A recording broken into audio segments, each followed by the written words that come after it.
vous êtes de plus en plus nombreux à nous suivre et à participer à l'évolution de la chaîne Afrique N24, et sincèrement nous tenions à vous en remercier.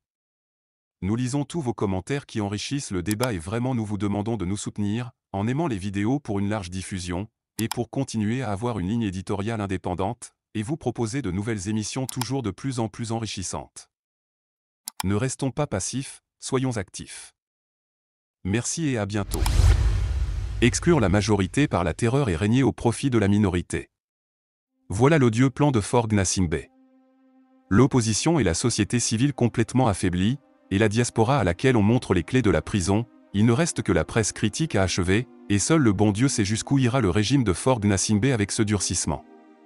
Le retour de la dictature pure et dure au Togo pendant que d'autres pays de la sous-région, surtout notre voisin de l'Est, le Bénin, lorgnent vers un avenir radieux sur le plan politique.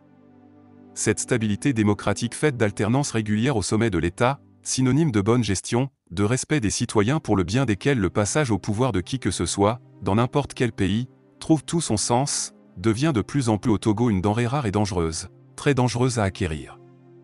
En reproduisant cet extrait du quotidien Liberté dans sa parution de jeudi 9 mars 2023, nous voulons souligner et surtout rappeler les dérives autoritaires, sinon dictatoriales du régime de Faure Gnassingbé qui semble naviguer à contre-courant de la marche du monde civilisé, en se fourvoyant dans l'illusion que notre pays, le Togo, pourrait éternellement rester un îlot de terreur.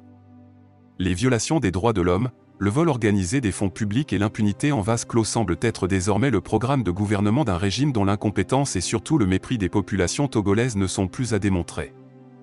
Après avoir réussi par la terreur à laminer ce qu'il restait d'opposition sérieuse, après avoir profité de l'incompétence, de la méchanceté et de l'égoïsme d'une certaine frange de l'opposition, qui n'est plus aujourd'hui que l'ombre d'elle-même, Faure Gnassingbé et sa minorité de prédateurs se préparent pour un règne sans Togolais en tentant de renforcer, en plein XXIe siècle, les attributs d'un pouvoir sans partage.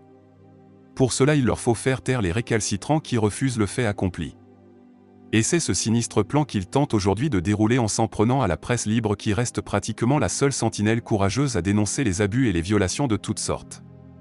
Et c'est ce qui explique la cabale dont est aujourd'hui victime Ferdinand Haïté, directeur de publication du bi-hebdomadaire, L'Alternative. C'est ce que la PM togolaise, Dame Victoire Toméga Dogbé, avait en tête en faisant traîner le quotidien Liberté devant les tribunaux, avec à la fin une suspension de 3 mois, heureusement levée par la Cour suprême, mais pour combien de temps ? Et c'est toujours ce plan de musellement de la presse libre et critique qui avait motivé la HAC à retirer le récépissé au journal, La Nouvelle, en 2019 pour des motifs où, sous d'autres cieux, un rappel à l'ordre aurait suffi. En janvier 2021, c'était le tour de « l'Indépendant Express » de Carlos Queteu de recevoir le coup de massue de la HAC, encore elle, avant la décision du tribunal. Le dit hebdomadaire critique envers le régime fut interdit de paraître sous toute forme, papier et presse en ligne. Tout ça pour avoir publié un article accusant des ministres femmes du gouvernement togolais d'avoir volé des cuillères dorées lors d'une réception. Pour prouver que ce qui arrive aujourd'hui à la presse privée libre est un acharnement ciblé et prémédité dans les sinistres laboratoires du régime de dictature, c'est le fait qu'une affaire datant de 2015 soit aujourd'hui ressuscitée. Il s'agit, en effet, de l'affaire dénommée à l'époque « Route Lomé-Vaughan en foin ». 3 journaux avaient écrit que des milliards de francs CFA disparus dans l'aménagement de cette voie auraient été détournés par l'ex-ministre Ayassor et son homologue en charge des transports, Ninsa Onyofam.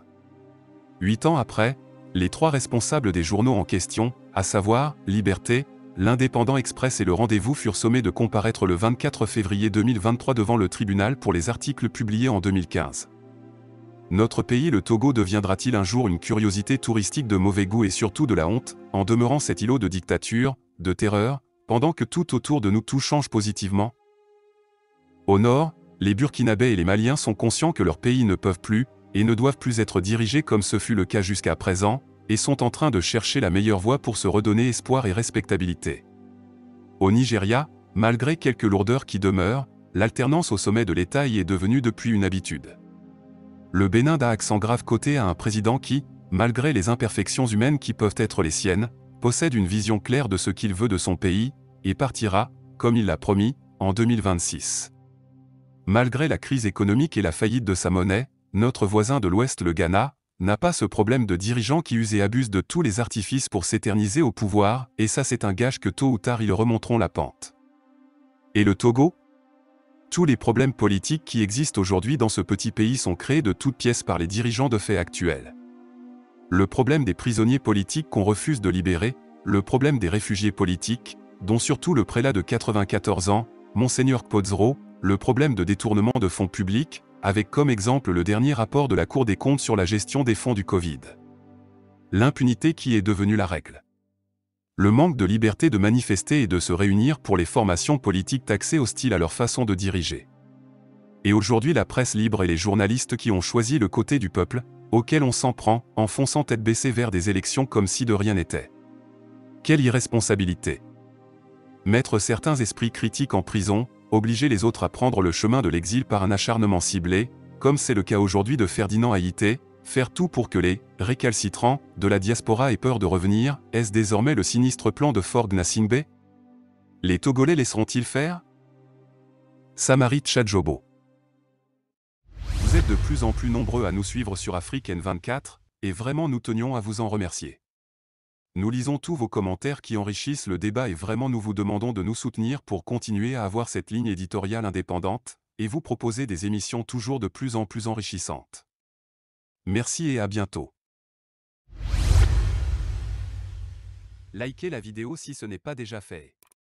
Laissez aussi votre point de vue en commentaire. Abonnez-vous et cliquez aussi sur la petite cloche de notification pour ne rien rater de nos prochaines vidéos. N'oubliez pas de partager aussi la vidéo et de la liker.